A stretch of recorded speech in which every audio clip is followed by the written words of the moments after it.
नमस्कार. मी आपला सर्वांचा लाडका योगेश उदगीरे. आज म्हटलं थोडंसं दुपारी वर्किंग आवरून रूमवर जाऊ. मग म्हटलं जाता तर बायकोसाठी कॉफी पण घेऊन जाऊ. मग गणेशला आलो, 2 कॉफी घेतल्या आणि आलो क्लिनिकमध्ये आलो. मग रूमला जायचं कॅन्सल करून क्लिनिकमध्ये आलो. वाईफला भेटलो आणि म्हटलं मस्तपैकी कॉफी घेऊ.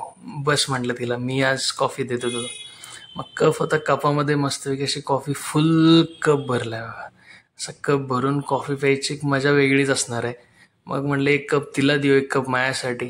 मी पण गणेशची कॉफी टेस्ट केली तर त्याच्यात दुधामध्ये थोडीशी वेलची मिक्स असती, त्याची टेस्ट पण एक छानच लागते. मग आता ते कॉफी पिऊन झाल्यानंतर मला एक मस्तपैकी पिस्ता सापडला खिशामध्ये. म्हणलं आता पिस्ता खाऊ. पिस्त्याची टेस्ट पण वेगळीच आहे. पण बाहेर बघितलं तर परत पाऊस चालू होता आणि संध्याकाळचं पण परत टाईम झाला होता. म्हणलं हिला आवर चल, म्हटलं बाजारला जाऊ. आज म्हटलं मेथीची भाजी खायची इच्छा झाली. बाजारात गेलो, मेथीची भाजी घेतली, मस्तपैकी भाजी घेतली. भाजी घेऊन रूमवर आलो. रूमवर आल्यानंतर म्हटलं तिला आता भाकरी कर. तेवढ्यात तिने पीठ मळायला घेतलं.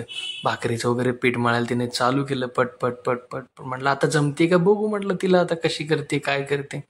मग तिनं गॅस पण पेटवला तेवढ्यात लगेच. गॅस पेटवून झाल्यावर थापायला चालू केलं तिने. भाकरी तापताना अरे बाप रे, पृथ्वी पण अशी गोल नाही तेवढी गोल भाकरी अशी मस्त आली होती. मग काय ती थापून असं मस्तपैकी तिने तव्यात टाकली.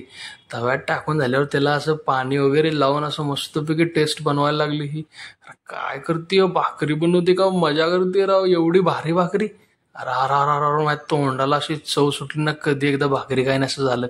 उलटी पालटी करून केली. आता मेथीची भाजी आणली होती तिनं, मेथीची भाजी तिने बनवायला घेतली. मस्तपैकी भाकरी आणि मेथीची भाजी खाल्ली. तर हा ब्लॉग कसा वाटला नक्की कमेंट करून सांगा.